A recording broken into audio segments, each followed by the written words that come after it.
राजस्थान एक ऐसी भूमि है जहाँ हर महल की एक अनोखी कहानी है और हर अनोखी कहानी के कुछ ऐतिहासिक किरदार।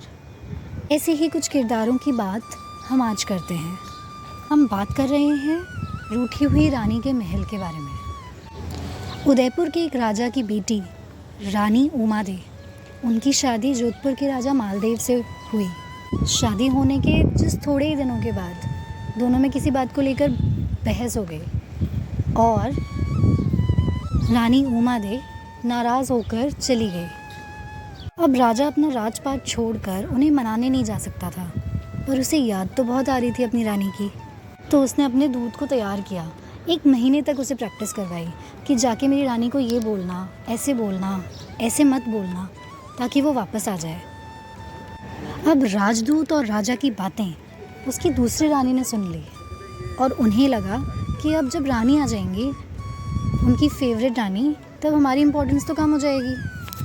फिर ये बात उसने बाकी रानियों को बताई और इन सब ने मिलकर एक दूसरा दूत भेजा और उसे ये समझाया कि बाय हुक और बाय क्रुक तुम्हें उस रानी को यहाँ आने से रोकना है।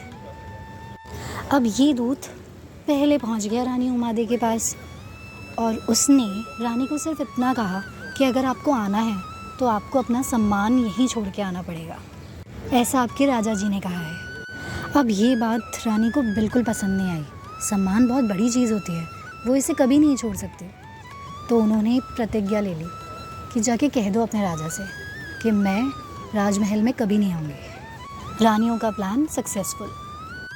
फिर क्या कहते हैं, कुछ वक्त के बाद राजा एक जंग में गए और वहीं वीरगति को प्राप्त हो गए।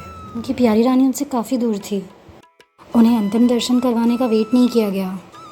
राजा का अंतिम संस्कार कर दिया गया। जब रानी को ये बात पता चली तो उन्हें बहुत सदमा लगा।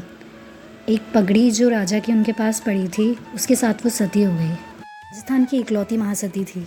महासती वो औरत होती है जो कि अपने पति की चिता के साथ नहीं, बल्कि उसकी किसी निशानी के साथ में सती होती है।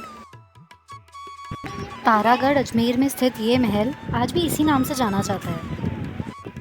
उदयपुर में भी इसी नाम से एक महल है। कहते हैं कुछ टाइम के लिए रानी वहाँ जाके रही थी। अगर आपको राजा रानी की ये कहानी अच्छी लगी हो तो प्लीज़ लाइक और कहानी से मिली सीख कमेंट करके ज़रूर बताइएगा। ऐसी ही और रोचक कहानियों के लिए प्लीज़ सब्सक्राइब।